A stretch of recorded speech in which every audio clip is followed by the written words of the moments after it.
വരാനിരിക്കുന്ന തെരഞ്ഞെടുപ്പിൽ 400-ലധികം സീറ്റുകൾ നേടിയെടുക്കുക എന്നതാണ് BJP നേതൃത്വത്തിലുള്ള NDA സഖ്യത്തിന്റെ പ്രധാന ലക്ഷ്യം.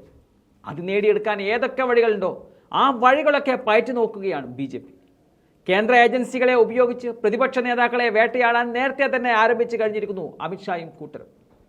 തെരഞ്ഞെടുപ്പ് പ്രഖ്യാപനം തൊട്ടുമുമ്പ് ജാർഖണ്ഡിലെ മുഖ്യമന്ത്രിയായിരുന്ന ഹേമന്ത് സോറനെയും പിന്നീട് ഡൽഹി മുഖ്യമന്ത്രി അരവിന്ദ് കെജ്രിവാളിനെയും തെലങ്കാനയിലേക്ക് കവിതയെയും കേന്ദ്ര ഏജൻസികളെ വിട്ട് അറസ്റ്റ് ചെയ്യിച്ചിട്ടുണ്ട്.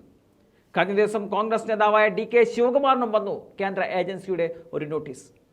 അങ്ങനെ തങ്ങൾക്കെതിരെയുള്ള നേതാക്കളെ തിരഞ്ഞുപിടിച്ച് അറസ്റ്റ് ചെയ്യിക്കാനുള്ള തന്ത്രമാണ് ഇപ്പോൾ നടക്കുന്നത്. അതാണ് പറഞ്ഞത് ഏത് വിധത്തിലും 400 സീറ്റുകൾ എന്നുള്ള ലക്ഷ്യം BJP നേടിയെടുക്കാൻ ശ്രമിക്കുന്നു എന്നുള്ളത്. എന്നാൽ ആ ലക്ഷ്യത്തെ വിമർശിച്ച് പശ്ചിമ ബംഗാൾ മുഖ്യമന്ത്രി മമതാ ബാനർജി തന്നെ രംഗത്ത് വന്നിട്ടുണ്ട്. 400 സീറ്റുകൾ അവിടെ നിൽക്കട്ടെ, 200 സീറ്റുകളെങ്കിലും ജയിച്ച് കാണിക്കൂ എന്നതാണ് മമതയുടെ വെല്ലുവിളി. അതിനുള്ള പ്രധാന കാരണമായി അവർ പറയുന്നത് CAA വിഷയമാണ്. അത് നടപ്പിലാക്കുന്നതോടെ ജനാധിപത്യ വിശ്വാസികൾ BJPയെ തള്ളിക്കളയുമെന്നതാണ് മമത പറയുന്നത്.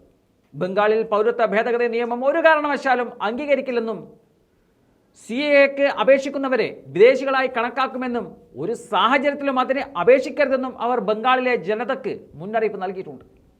നിയമപരമായി അംഗീകരിക്കപ്പെട്ട ഇന്ത്യൻ പൗരന്മാരെ വിദേശികളാക്കാനുള്ള ഗൂഢാലോചനയാണ് CAA എന്നും മമത പറയുന്നുണ്ട്. രാജ്യവ്യാപക പ്രതിഷേധം വോട്ടിലൂടെ ജനങ്ങൾ അറിയിക്കുമെന്നും അതിനായി ജനങ്ങൾ തയ്യാറെടുത്ത് കഴിഞ്ഞുവെന്നതാണ് മമതയുടെ വാദം.